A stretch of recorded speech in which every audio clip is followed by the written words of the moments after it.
السلام عليكم. لا تنسوا الاعجاب بالفيديو والاشتراك في القناة تشجيعا لنا لنستمر بنشر المزيد إن شاء الله.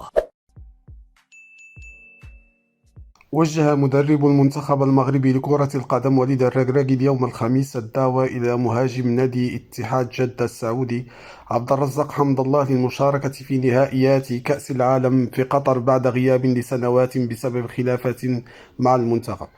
وتأتي عودة حمد الله إلى لائحة 26 لاعبا التي أعلن عنها الركراكي بعد تصريحات إعلامية لحمد الله قدم فيها اعتذاره عن مغادرة معسكر المنتخب عام 2019 معتبرا أنها كانت نقطة سوداء في مساره. وتحدث وسائل إعلام محلية حينها عن خلافات بين المهاجم السابق لنادي أولمبيكا ولاعبين آخرين بالمنتخب الذي كان يشرف عليه الفرنسي هيرفي رينار. وظل حمد الله غائبا منذ ذلك الوقت عن أسود الأطلس، في حين طالبت وسائل إعلام محلية مؤخرا بعودته لتعزيز صفوف المنتخب في مشاركته السادسة بالمونديال ضمن مجموعة تضم كلا من بلجيكا وكرواتيا وكندا. وقال اللاعب العائد لتشكيلة المنتخب في تصريحات إعلامية هذا الأسبوع إنه يحلم بأن يلعب كأس العالم مثل جميع اللاعبين، موضحا أنه تواصل مع الركراكي ومساعده رشيد بن محمود وفتحت صفحة جديدة مع المنتخب. وأضاف: إذا كنت مع المنتخب سأعطي كل ما لدي وأكثر.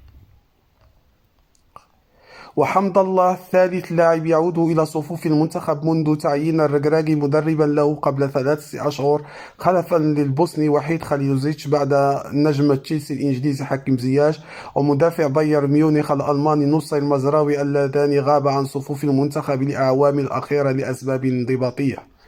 وقال الركراكي خلال كشفه عن التشكيلة النهائية: اشتغلنا كثيرا مع الطاقم على هذه اللائحة، وبالنسبة إلينا هي الأفضل للدفاع عن ألوان المنتخب.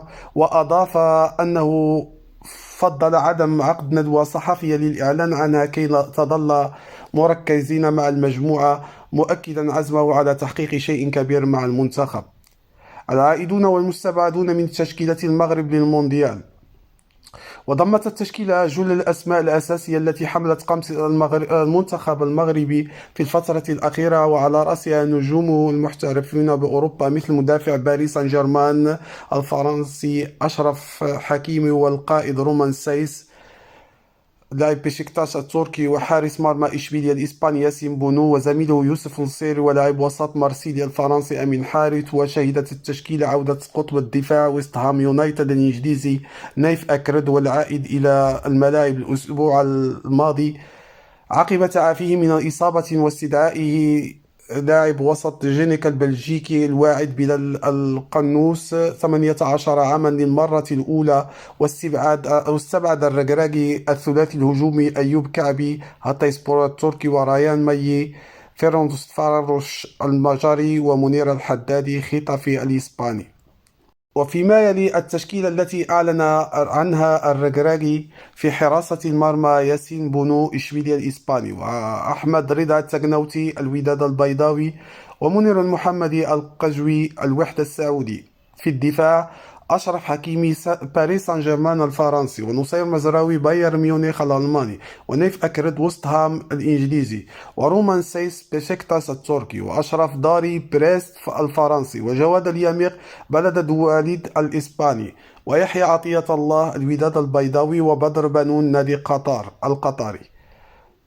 فيما نجد في وسط سفيان أمرابط فيرونتينا الإيطالي، وعبد الحميد صبيري سامدوريا الإيطالي، وسليم أملاه ستاندار دو لييج البلجيكي، وعز الدين أناحي أنجي الفرنسي، وبلال القنوس جينيكا البلجيكي، ويحيى جبران الوداد البيضاوي.